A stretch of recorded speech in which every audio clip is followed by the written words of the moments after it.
నమః శివాయ. ఓం నమో నారాయణాయ. నరదృష్టి నివారణ కాళభైరవాయ నమో నమః. ఓం కాళకాలాయ విద్మహే కాళాతీతాయ ధీమహి తన్నో నరదృష్టి నివారణ కాళభైరవ ప్రచోదయాతు. హరి ఓం. మా ఛానల్కి స్వాగతం. చూస్తున్న వీక్షకులకు, ప్రేక్షకులకు, ప్రియ కాళభైరవ భగవద్బంధులకి స్వాగతం పలుకుతూ, జ్యోతిష్య అభిమానులకు, సనాతన ధర్మ సంరక్షకులకు అందరికన్నా ముందుగా చైత్ర పూర్ణిమ శుభాకాంక్షలు. చైత్రమాసం అనగానే మనకు అందరికీ గుర్తొచ్చేది వేసవికాలం.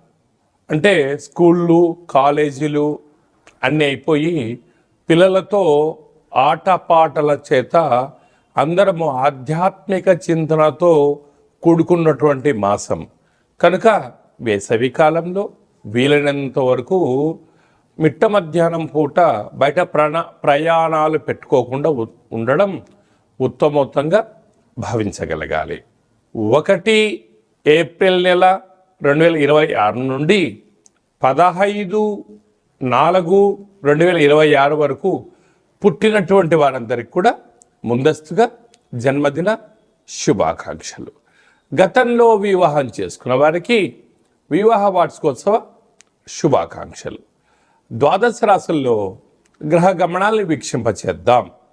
మేషరాశిలో ఏడాది తర్వాత శుక్ర భగవానుడు సంచార స్థితి, 12 సంవత్సరాల తర్వాత దేవగురు బృహస్పతి మిథునరాశిలో సంచార స్థితి, 18 సంవత్సరాల తర్వాత సింహరాశిలో కేతు సంచార స్థితి, కుంభరాశిలో కుజుడు, బుధుడు మరియు రాహు సంచార స్థితి, 30 సంవత్సరాల తర్వాత మీనరాశిలో శని భగవానుడు, ఏడాది తర్వాత రవి భగవానుడితో కలిపినటువంటి శని భగవానుడు సంచార స్థితితో ద్వాదశ రాశుల్లో గ్రహ గమనాలు ఈ విధంగా ఉన్నాయి.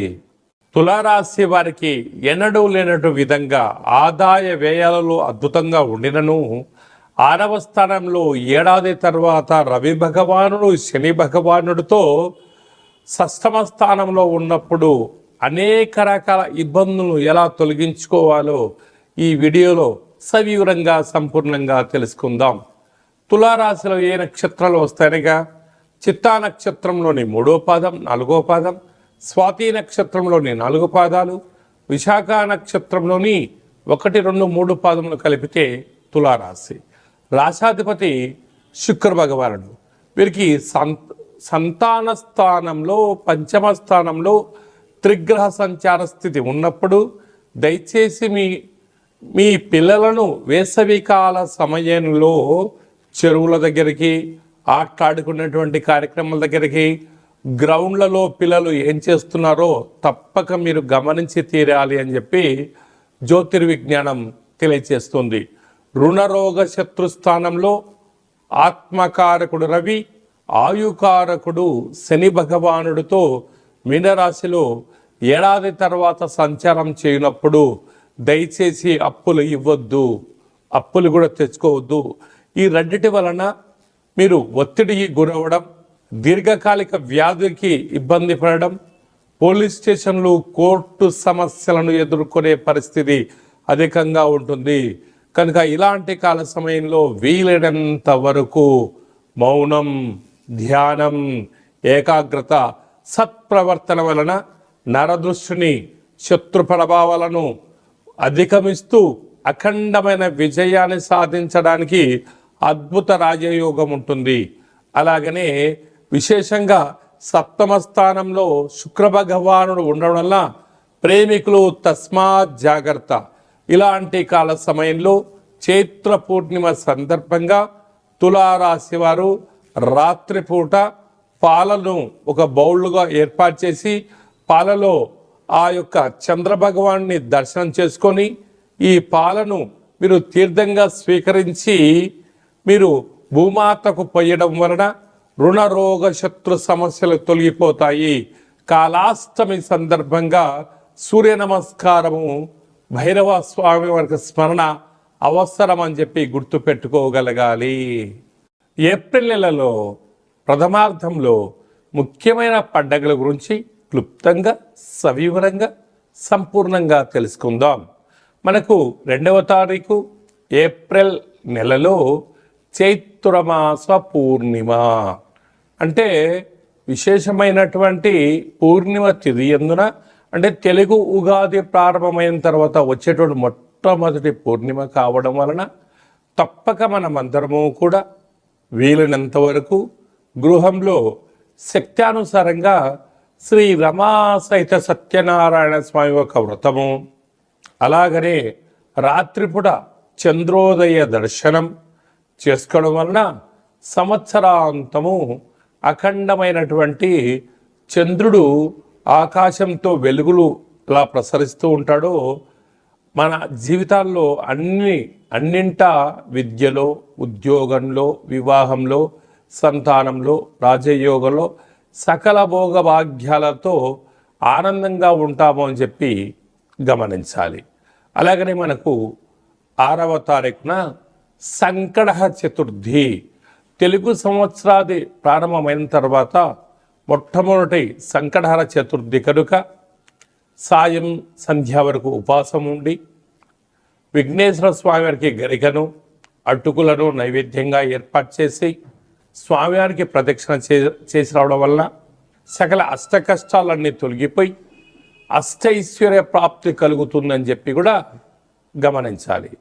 అలాగనే మనకు 10వ తారీఖున చైత్రమాస బహుళపక్ష కాలాష్టమి, తెలుగు ఉగాది ప్రారంభం అయిన తర్వాత వచ్చేటువంటి మొట్టమొదటి కాలాష్టమి కనుక కాలాన్ని మనం జయింపచేయాలన్నా, జాతకంలో ఉండబడిన గ్రహదోషాలు తొలగించుకోవాలన్నా, జీవితంలో మనం అనుకున్న గమ్యాలు చేరాలన్నా కాలాన్ని శాసింపజేసే శక్తి కాలభైరవుడికి ఉంటుంది. కనుక ఇంట్లో కూష్మాండ దీపము, కాలభైరవ అష్టకాన్ని వినడం, స్మరణ చేయడం, ధ్యానం చేయడం, పక్షులకు ఇది వేసవికాలం కావడం వలన కాకులకు, పావురాలకు నీటిని, ఆహారాన్ని వేయడం వలన సకల దోషాలు తొలగిపోతాయి.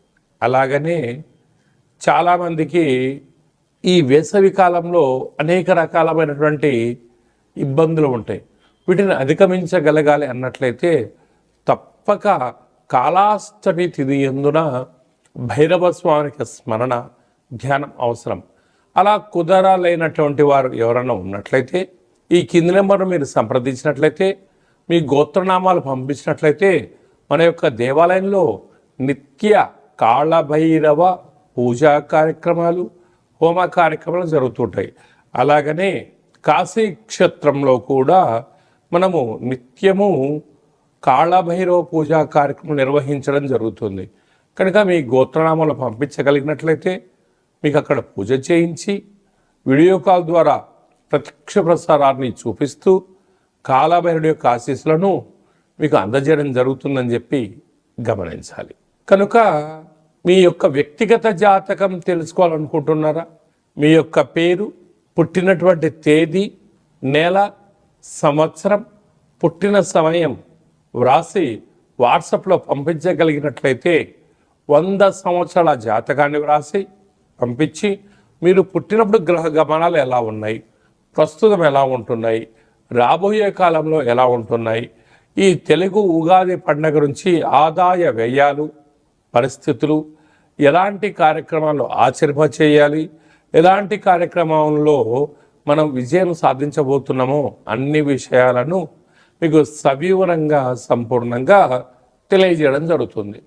డేటా బర్త్లు లేనటువంటి వారికి పేరు యొక్క మొదటి అక్షరాన్ని అనుసరిస్తూ రాశి స్థితిగతులను తెలియచేస్తూ రమణ శాస్త్రం ద్వారా అనగా గవ్వల ద్వారా కాళభైరవ ఉపాసన చేత భూత భవిష్యత్ వర్తమానాన్ని గవ్వల జ్యోతిష్యం ద్వారా తెలియజేయడం జరుగుతుంది.